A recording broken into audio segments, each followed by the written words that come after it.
Welcome to the Northern Ireland Environment Agency managed Belshaw Quarry National Nature Reserve and Area of Special Scientific Interest. This site also includes Belshaw Quarry Sculpture Park, which is a White Mountain and District Community Association inspired art educational project, which is financed by the Alpha Programme and Lisburn and Castlereagh City Council. This disused quarry site displays over 250 million years of key geological features of planet Earth, from the present to back in time when Earth's continents were grouped together in one supercontinent called Pangaea. The 98% pure calcium carbonate limestone rock that was labour-intensively excavated from the quarry by pick, shovel and by hand was processed at an industrial-sized lime kiln facility in the area. The resulting dry powder material was sold to a number of industries to be used in their products and also to agriculture merchants as a form of fertilizer. The 12 sculptures interpret, through the eyes of artists from around Ireland, the numerous geological features of this site and man's 5-decade labour-intensive involvement in the quarry and use of its materials. Now walk over to the sculpture just behind the main entrance sign for the first stage of the tour. The first sculpture on the tour is called Nodule by Jason Mulligan. This sculpture is made from limestone to represent the key reason this quarry existed, which was for high-grade limestone extraction.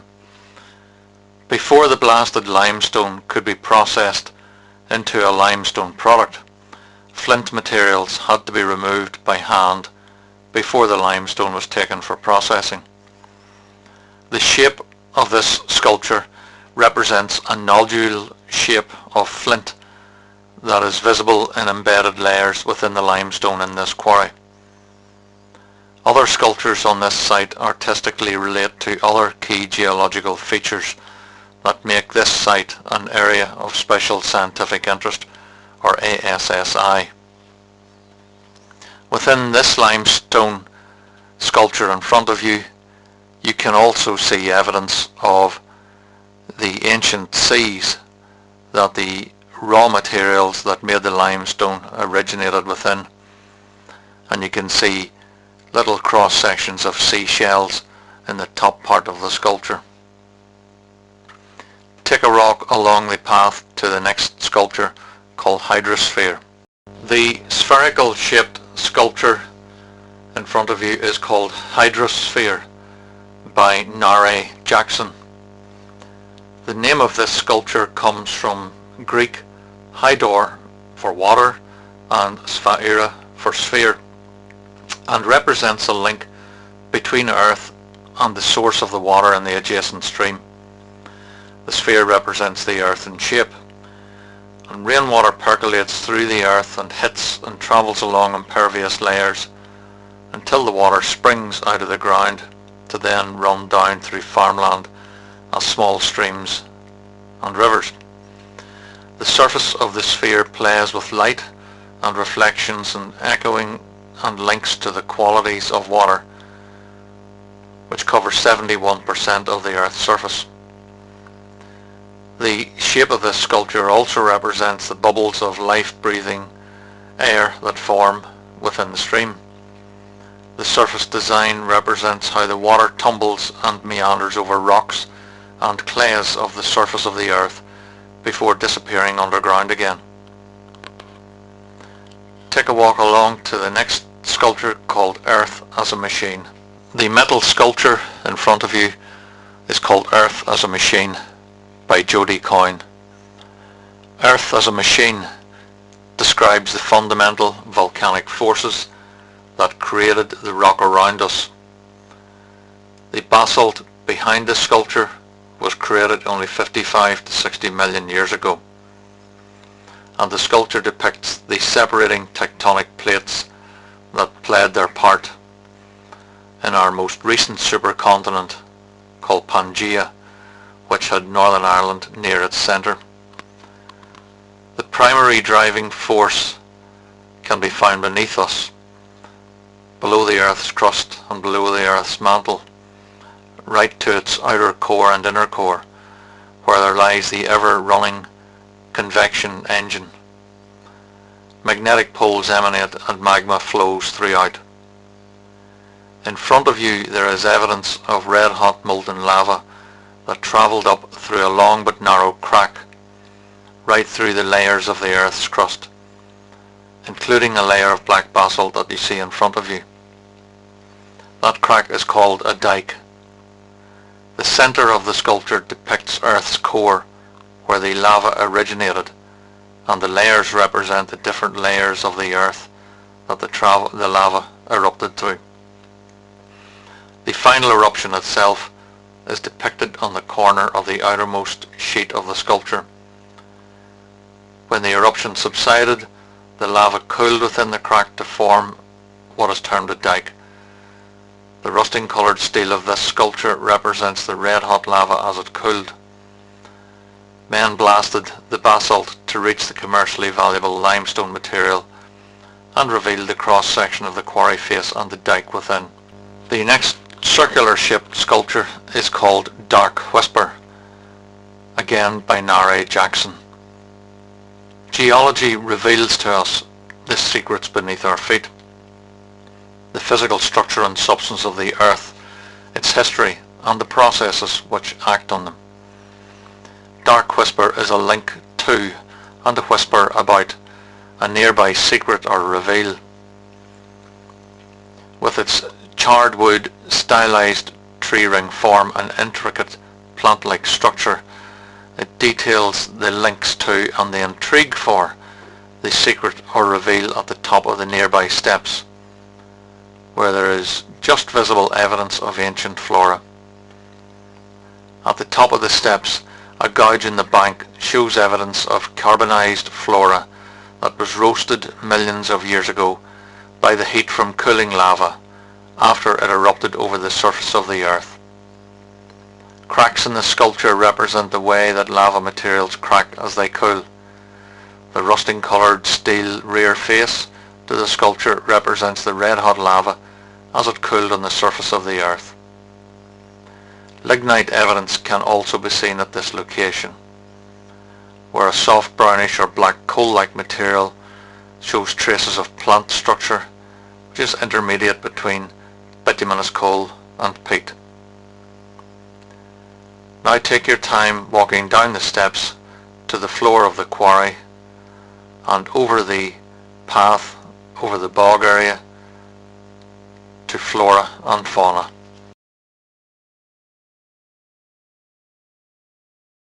Just beyond the path through the bog is Flora and Fauna by Helen Hance. This sculpture is carved from Portland limestone and unites the rich history of this site as a limestone quarry and now as a nature reserve. Each side of the sculpture reveals the developing richness of the quarry floor wetland area and how nature is progressively creating a wonderful landscape of texture, shape and colour. The layers which cut through this leaf-shaped sculpture echo the seams in the quarry faces surrounding it. The sculpture refers to the seasonal cycles of insect and pond life visible around us, such as caterpillars, butterflies, frog spawn, tadpoles and frogs. Plant life that can be seen in this quarry include bulrushes, wild angelica, meadowsweet, horsetails, brook-lime, common twayblade, various umbellifers and the common spotted orchid. If you now walk along and go up the path to the next sculpture called Hard Labour. The silvery metal coloured sculpture in front of you is called Hard Labour by Alan Burke. This sculpture represents a broken sledgehammer as testament to all those who toiled as they hewed the rock from the ground in this quarry. The hammer itself is a symbol of force, but its potency is diminished by its broken shaft. The decorative elements on the head represent geological history and the purpose of this quarry, which is for limestone excavation. Raised relief in the artwork shows fossils of ancient plants and ferns that once grew on Earth. More recent motifs of wheat and grass are linked to the quarried lime, which would be processed into an agricultural supplement to sweeten or fertilise the ground. The broken shaft tells of sore hands and stiff backs, yet its splintered structure could easily be mistaken for a cityscape of towers and high-rise, which were built using materials that relied on limestone. It is not the sweet ground that let us not want for food, so man's endeavour could rise from the struggle to survive. If you walk back down the path to the next sculpture called Tool and Waste, Man's Conflict with Flint. The large human being-sized sculpture in front of you is called Tool and Waste, Man's Conflict with Flint, and is also by Nare Jackson. This sculpture is a stylized human figure, but also in the form of a flint arrowhead if you stand back and look at it. Flint was one of the most technologically advanced materials used in the Stone Age to create tool and arrowheads. Yet in modern times, flint was a waste material from the limestone process. The artwork is formed from a flint-filled wire basket to represent waste, and effectively represents man's conflict with flint, which was both as a technologically advanced tool or weapon and surplus waste. The figure or man represents both the Stone Age man who once shaped tools from flint and the modern man who worked at Belshaw's quarry creating flint waste as part of the limestone processing into other materials for man to use. From shaping tools to surplus waste, that is man's conflict with flint. If you walk back towards the quarry floor to the circular sculpture called Coccolith. The low circular shaped sculpture in front of you is called Coccolith by Kevin Killen. The source material of the limestone in the quarry face is the shells of dead microscopic sea life called coccoliths. These existed in ancient seas that were flooded desert areas. In those same seas also existed larger squid-like creatures called belemnites, which left behind a tapered void in the soft forming limestone, which in turn filled with other materials or minerals to form a trace fossil. This sculpture is in a circular coccolith shape, but is slightly tapered to represent a length of the belemnite trace fossil. The coloured bands of this sculpture represent the predominant materials within this quarry, with the different sea creatures depicted by mouldings onto the surface of the sculpture. The predominant material of the sculpture is concrete, a man-made construction material that relied on limestone for the cement, and the basalt rock, sand and water was also used in the concrete mix.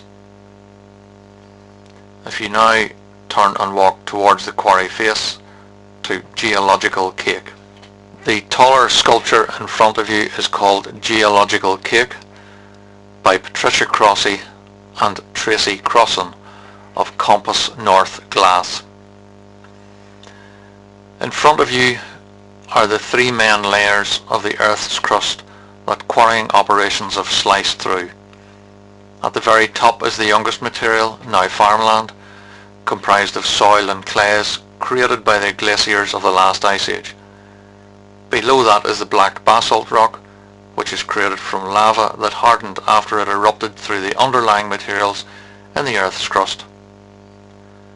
Below the basalt is the high-grade limestone that was the prime reason for the existence of this quarry. The limestone is not a lava rock, but is predominantly calcium carbonate, the source of which were the shells of dead microscopic sea life. Within the limestone there are layers of grey-coloured flint, which formed from an entirely different silica-based material, the source of which was also formed within those ancient seas. Below your feet is also a layer of mudstone, created from desert sand and muds. This sculpture represents all the stone-like materials that quarrying revealed, like slicing through a geological cake. Clear glass segments between each section of stone-like material translate to the viewer the clear transition from one geological episode into another, separating the layers of time and land change. If you now walk up the steps to the next sculpture.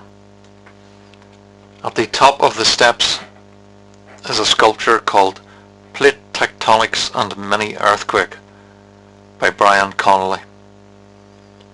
This quarry is located on top of a fault on the top surface of one of the plates that comprise the Earth's crust. This fault was created by the Americas moving very slowly away from Europe. The local result in front of you shows an angled uplifting of this whole end of the quarry by some 6 meters. At the base of the angled limestone face is the start of the underlying mudstone desert layer. The joint between the two in turn has revealed some different minerals and materials. On top of the limestone is a lesser deep basalt layer than the rest of the quarry, due to the grinding down effect of the glacial ice age. This sculpture is comprised of a number of blocks, including angled faces and layers, to represent the fault lines in the predominant layers of materials within the quarry. If you turn around and take a look at volcanic slicing. Volcanic slicing is by Patricia Crossy and Tracy Crossan of Compass North Glass.